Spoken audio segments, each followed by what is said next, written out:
ತತ್ತು. ಅದನ್ನು ಪೂಜಿಸುತ್ತಿದ್ದ ಒಂದು ಕುಟುಂಬ ಊರನ್ನು ಬಿಟ್ಟು ಹೋದ ಮೇಲೆ ಮಂದಿರ ಬತ್ತಿ ಹೋಗಿತ್ತು. ದರ್ಶನ ಮತ್ತು ಗುಡಿ ಕಟ್ಟಿದ ಕಥೆ. ಹಿರಿಯರು ಹೀಗೆ ಹೇಳಿದ ತಕ್ಷಣ ಆ ದಿನ ರಾತ್ರಿ ಊರಿನ ಒಬ್ಬ ದೈವಭಕ್ತನ ಕನಸಿಗೆ ದೇವಿ ಬಂದಳಂತೆ. ಬೆಟ್ಟದ ತುದಿಯತ್ತ ಕೈ ತೋರಿಸಿ ಹೀಗೆ ಹೇಳಿದಳಂತೆ, ಪ್ರತಿ ವರ್ಷ ನನ್ನನ್ನು ಮರೆತಾಗಲೆಲ್ಲ ಈ ಊರಿಗೆ ಸಂಕಷ್ಟ ತಪ್ಪಿದ್ದಲ್ಲ.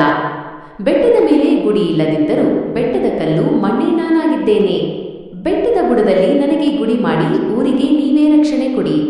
ಕನಸಿನಲ್ಲಿ ದೇವಿ ಮಾಸಣಗಿ ಗ್ರಾಮದ ಪಶ್ಚಿಮಕ್ಕೆ ಹರಿಯುವ ಹೊಳೆಗೆ ಕೈ ತೋರಿಸಿ ಅಲ್ಲಿ ನಿನಗೆ ಸಿಗುತ್ತೇನೆ ಎಂದು ಹೇಳಿ ಮಾಯವಾದಳಂತೆ.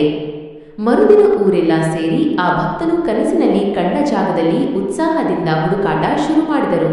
ಹೊಳೆಯ ಮಗ್ಗುಲಲ್ಲಿ ದಟ್ಟ ಪೊದೆಗಳ ಮಧ್ಯೆ ಬೆಟ್ಟದ ಬುಡದಲ್ಲಿ ಹೂತು ಹೋಗಿದ್ದ ಒಂದು ಸಣ್ಣ ಕಪ್ಪು ಶಿಲೆಯ ವಿಗ್ರಹ ಸಿಕ್ಕಿತು. ಅದರ ಕಣ್ಣುಗಳು ಮತ್ತು ಶಿರಭಾಗ ಮಾತ್ರ ಸ್ವಲ್ಪ ಕಾಣುತ್ತಿತ್ತು.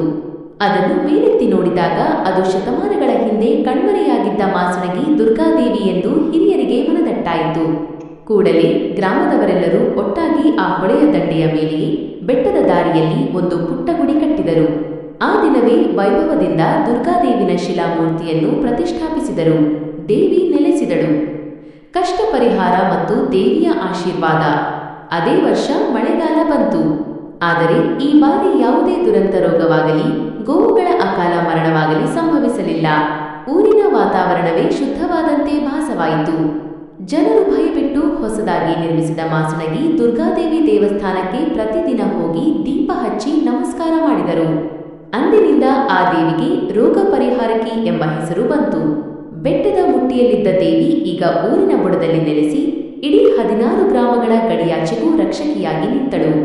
ಯಾರು ಕಷ್ಟದಲ್ಲಿದ್ದರೂ ಮಾಸಣಗಿ ದೇವಿಗೆ ಒಂದು ಹರಕೆ ಹೊತ್ತರೆ ಸಾಕು, ಅವರ ಕಷ್ಟ ದೂರವಾಗುತ್ತದೆ ಎನ್ನುವುದು ಇಂದಿಗೂ ಆ ಭಾಗದ ಜನರ ನಂಬಿಕೆ.